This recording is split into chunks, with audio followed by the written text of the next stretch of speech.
if the Democrats continue to use the playbook that was so successful for them in this last election, basically focusing on social issues like abortion, like gun rights, then I think that they're going to be able to get reelected. Now to the US, where the presidential hopeful Ron DeSantis, the governor of Florida, has been involved in a car crash in Tennessee. He is uninjured. The Florida governor is no longer Donald Trump's main challenger, it is said, for the Republican nomination. According to polls, the 37-year-old biotech entrepreneur Vivek Ramaswamy caught him up. Both have the support of 12% of Republican primary voters. Let's talk to Amy Tarkanian, Republican strategist and a former Nevada State Republican Party chair. Hello to you, Amy. Hello, thanks for having me. It's good to have you. So, look, many people in this country won't have heard very much at all about Vivek Ramaswamy. Now we're describing him as a potential man to overtake Ron DeSantis in the race to catch up with Donald Trump. Who is Vivek Ramaswamy?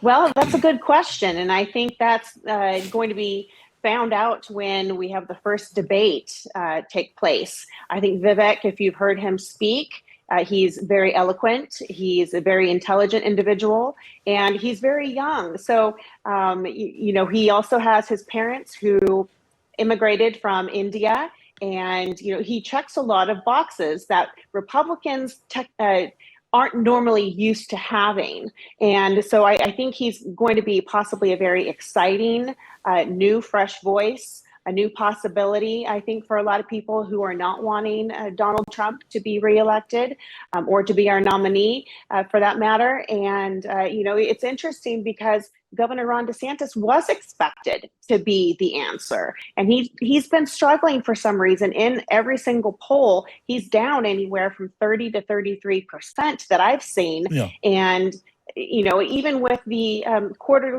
second quarterly fundraising numbers, he's been dwarfed. President Trump brought in $35 million to Governor Ron DeSantis $20 million, and so that's where I think somebody though like a Vivek or Tim Scott or Nikki Haley, they're going to struggle with fighting for the treasure chest because there are so many possibilities that are still in this race, even though these others that I listed are still polling in single-digit numbers. It's going to be that struggle for the finances. Right. I mean, look, as you know better than any of us, you don't need to have a majority of supporters among Republicans to become the nominee. You just need more than the other contenders. And it looks like the second-place candidates are around 12%. Can anyone have a hope of challenging Donald Trump for the nomination?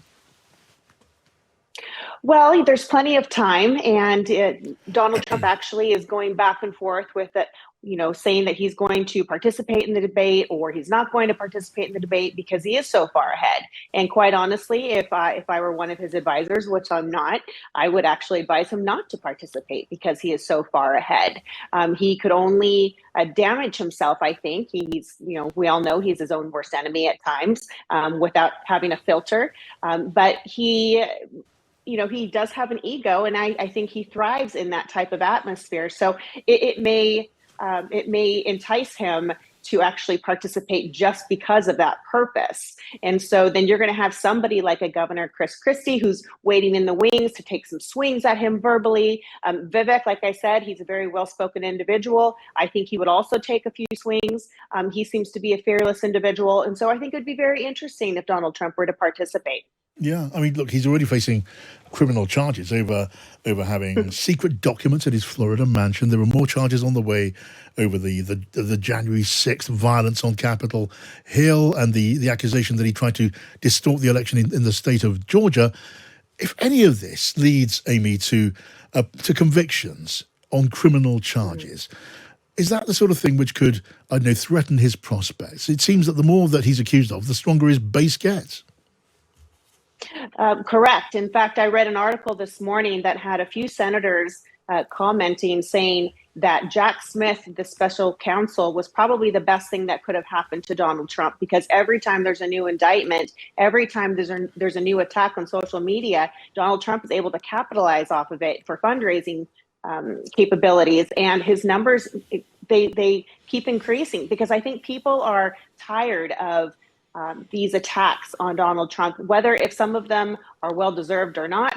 They just seem to be piling up and people are getting exhausted.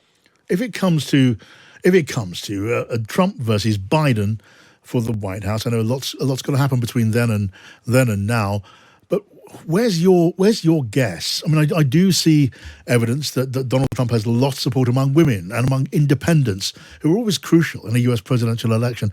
What's your feeling?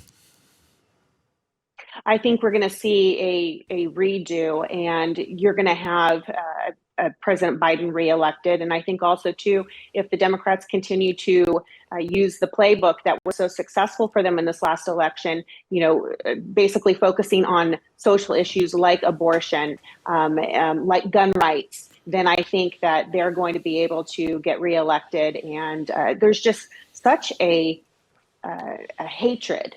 And I hate to use that word, really, but there's such a hatred and a dislike for President Trump, I think, amongst some moderates and independents and even soft Democrats. I don't see how he's able to get that crossover. But if you, in a nutshell, last question, briefly, when you look at the national polls now, which look ahead to that potential putative contest, what do they say? Do they give Biden anything like a reliable lead in those polls? Yes, almost every single poll I've seen has him, anywhere from like 1% to 4% beating President Trump. Okay, 1% to 4%. That's still potentially pretty tight. There's a lot still to play out in this story. Amy Tarkanian, great to have you on the show. Amy, thanks for coming on.